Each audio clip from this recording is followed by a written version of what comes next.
تحولي بقى النار دي لتلج. في نوع من الرجاله اول ما بيطلع مصيف بيتحول، ما تعرفيش الراجل ده كان كويس في البيت، جه هنا ايه اللي حصل له ما تعرفيش. الناس اللي تشوف صوركم وانتم مصورين على البحر بقى وكده هتلاقيه مبسوط، ظلماه الراجل بيضحك اهو مبسوط. متعرفيش وراء الكواليس يا طنط والله لازم متعرفيش. وراء الكواليس بقى خناق وخصام وتكبير مواضيع تافهه جدا، بس هو يلا نكبر مواضيع ونتخاصم بقى، ما احنا طالعين مصيف بقى فاضيين، احنا فاضيين نحل مشاكل، احنا رايحين هناك عشان نحل مشاكل ونتنكد علينا. سيبوني لا مش قادره. يعني الشمس والبحر والرمله دي ما يوحكش لحاجه تانية غير النكد، في حاجه تانية اسمها الانبساط مثلا. المهم في الفيديو ده هقولك ازاي تتعاملي مع الزوج النكدي، وايه الاسباب اللي بتخليه ينكد اصلا في وجود الحاجات الحلوه دي وطالعين مصيف يا جدع.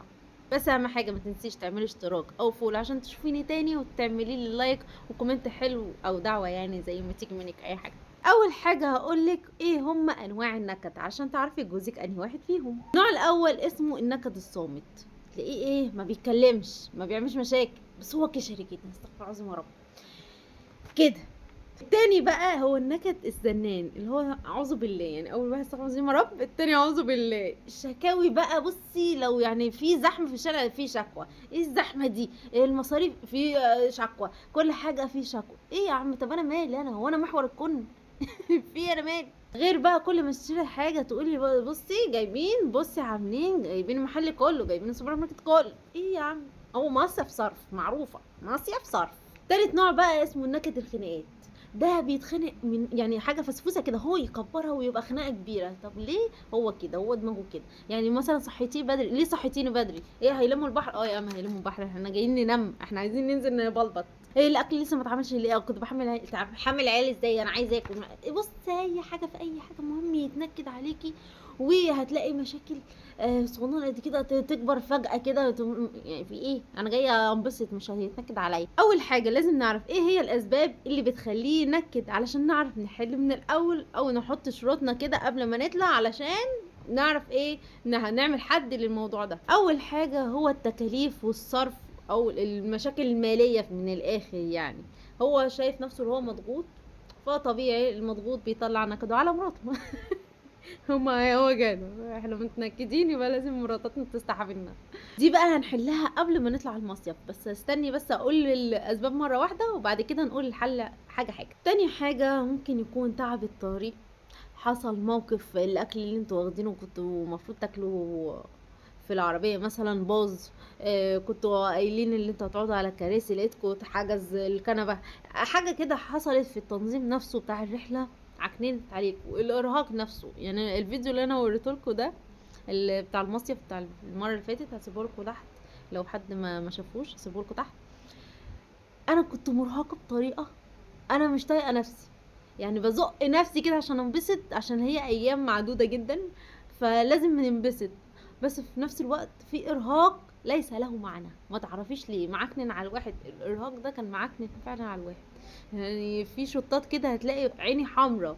طب ليه عايزه اضرب نفسي قلمين كده فواي كده، عايزين ننبسط بسرعه الايام بتخلص. تالت حاجه هو النكد بتاع الشغل اللي بيجي معاكم المصيف، مشاكل الشغل بتروح معاكم المصيف، هو ما بيفصلش وبيقضيها تليفونات، وعارف المشاكل كلها اللي بتحصل في الشغل وبرضه معاهم في التليفونات.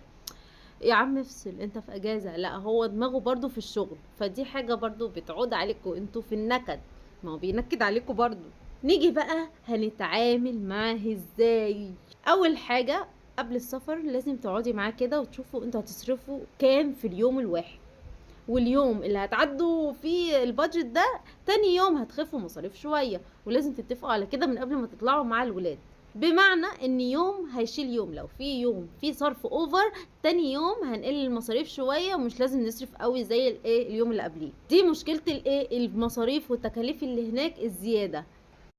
الكلام ده قبل ما تسافروا. دلوقتي احنا سافرنا ايه وحصل مشكله وهو بيزعق فيا او بيبدا خناقه او كده، اعمل ايه؟ طنشيه وما تكلموش. ما عرفتيش تعملي كده، اتكلمي معاه بهزار، اقلبي الموضوع هزار، غيري الموضوع، ما تيجي ننزل البحر اعمل لك شويه شاي، تعالي نشرب نسكافيه من الراجل اللي معدي ده، اي حاجه في اي حاجه، اي حاجه. عارفه لما تطنشيه او تقلبي الموضوع هو يهدى لوحده وهيطنش، هو ينسى اصلا هي طالعه كده وراحت لحالها. بجد والله. في ستات بقى ما بتعرفش تغير الموضوع، ولا بتعرف تلغوش او تهزر. في ناس ما بتعرفش تهزر، فانت بقى ساعتها تعملي ايه؟ تكلمي جد، بس اللي هو ايه، انا حاسه بيك، انا حاسه ان انت مضغوط، انت متضايق ليه، ما تخليش مواقف صغيره كده تعكنن عليك. خلي الاجازه دي تبقى ذكرى حلوه لينا كده، بلاش مشاكل كل شويه. عايزين نستغل الاجازه دي نبقى مبسوطين كده مع بعض، وان انت في وسطينا، ومبسوطين ان انت في وسطينا علشان انت متاخدش اجازات كتير. الحاجات دي كلها تحولي بقى النار دي لتلج. انتي اللي في ايدك ريموت الكنترول. هتقولي انا ما بعرفش اسيطر على عصبيته، انا ما اعرفش ايه. كل راجل وليه مفتاحه. هو شفت كام مفتاح انا قلتهولك اهو، امسكي المفتاح فيه وبتاع دماغه. اهم حاجه حاولي تسيطري على المشكله وهي صغيره علشان ما تكبرش وتنفجر في وشنا. اخر حاجه عايزه اكلمكم فيها، خلي بعد كل خناقه تتعلمي من الخناقه اللي قبلها. يعني ايه؟ يعني الكلمه دي نرفزته المره اللي فاتت، الخناقه دي انا ما اقولهاش عشان ما يمسكش فيه. ما انت قلتي، ما انت عيتي، انت بتقولي نفس الكلمه، والنغمات بقى تشتغل. يعني بمعنى اي رد فعل منك بوظ الخناقه اكتر المره اللي فاتت وكبرها، تمنعي بقى الخناقه دي.